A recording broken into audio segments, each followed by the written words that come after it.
Ogetuya pamga chida Ringa pa Christmas Eve van Bisai koranga raidale Kapung lila tambak lila Apam kachi hon sedale O ring pa mayrano So mirorano cho Jing ri hai rano Kana wi uglung chi Si quy kong sai tha da Thar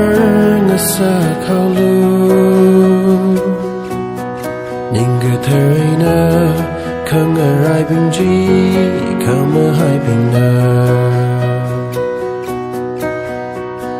Sari sama taka hai la De kamat te shim la mani Isha may na nga sam kavai Ninga thara Shit ka sana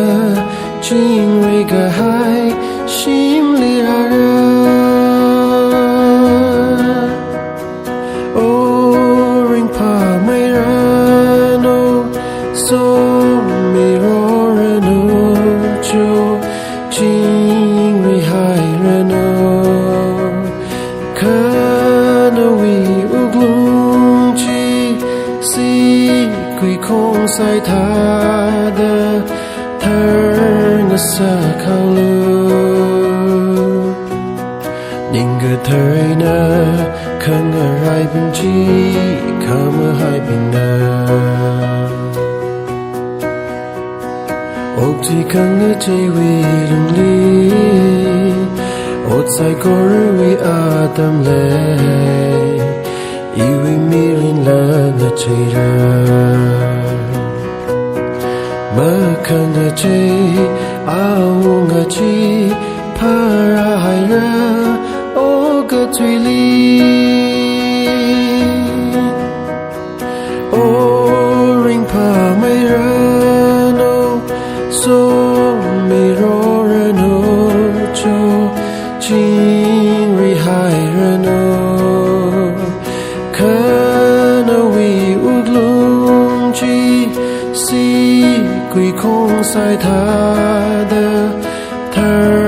nga sa khao lu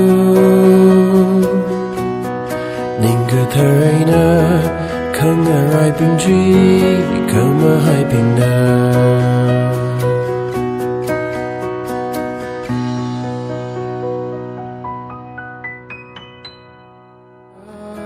Leisure so na wing atum sa corally ring pa Christmas kasardo